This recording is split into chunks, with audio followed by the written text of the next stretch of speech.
Effect Andromeda Seasons pass. Seasons Pass. I'm getting an inkling no. that I might not get full value off that purchase. But I'm holding out hope.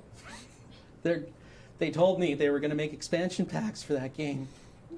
And then they told you they weren't. Yeah. Ouch. I miss them.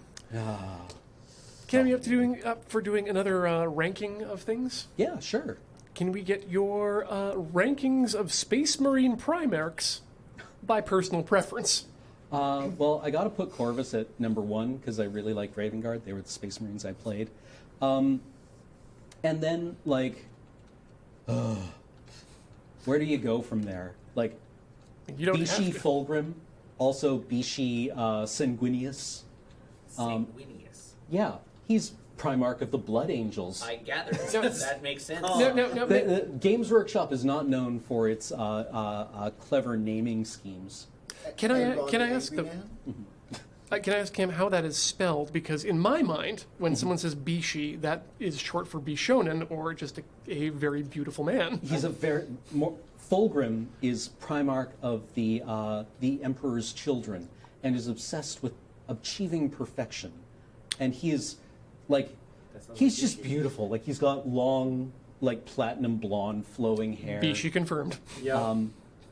And Sanguinius is, I guess, another mode of Bishi, where he's, like, literally has wings. He's a mutant with wings. And he has, like, curly golden locks. Not an Elven Angel. I think that Yeah. that counts. Yeah. And then, like, But they're still Space Marines, right? yeah, they're just enormous men. I didn't They're know just that. huge men. I didn't know that Warhammer was so kawaii. Yeah. Then who else is really cool? I mean, like, I suppose I should mention Mortarion, who hates everything and everyone. And then there's Conrad Kurz, who is Batman, if Batman didn't have any brakes.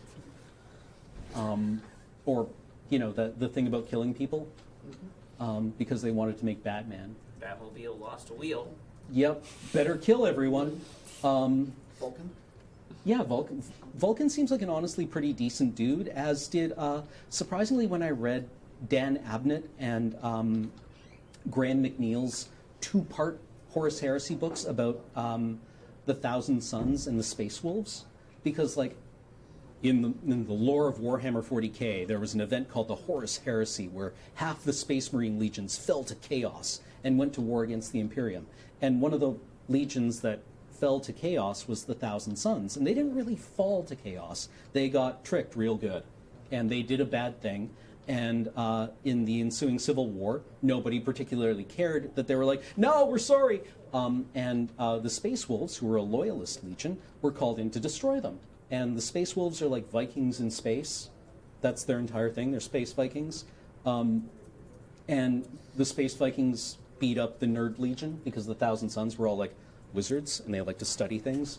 And generally people are like, man, poor Thousand Sons, they got hoodwinked. And then when they actually told the story, they made the Space Wolves interesting.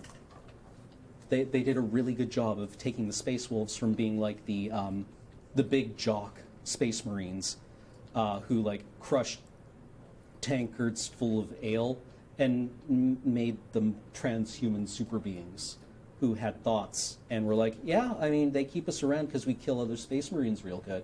That's basically our job. We don't particularly like it. It's not really what we signed up for, but Paycheck's a paycheck. yeah, this is our life, right? It's not like we can.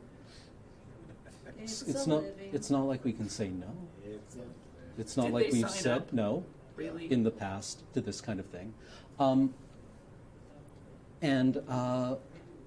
So, you know, Leman Russ, who's the Primarch of the Space Wolves, is actually kind of a neat character now.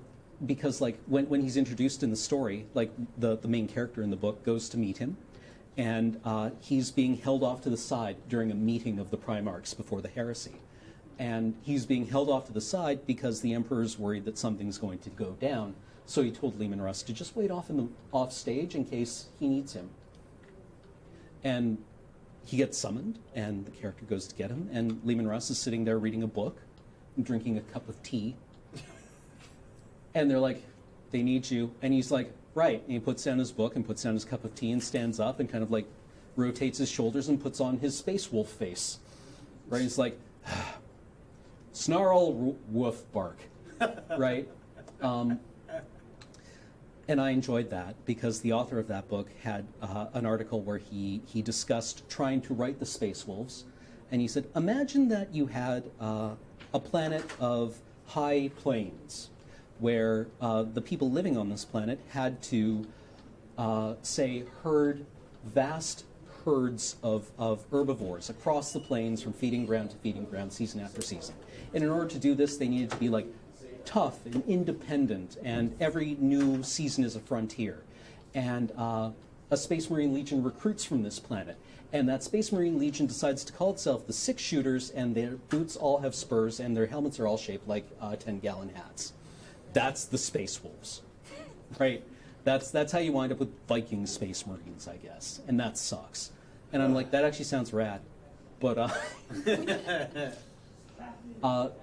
I have no ranking of Space Marines. I know Corvus is at the top because I played Raven Guard, and we'll put Horus down at the bottom because he promoted Abaddon, and Abaddon sucks. Everyone hates Abaddon.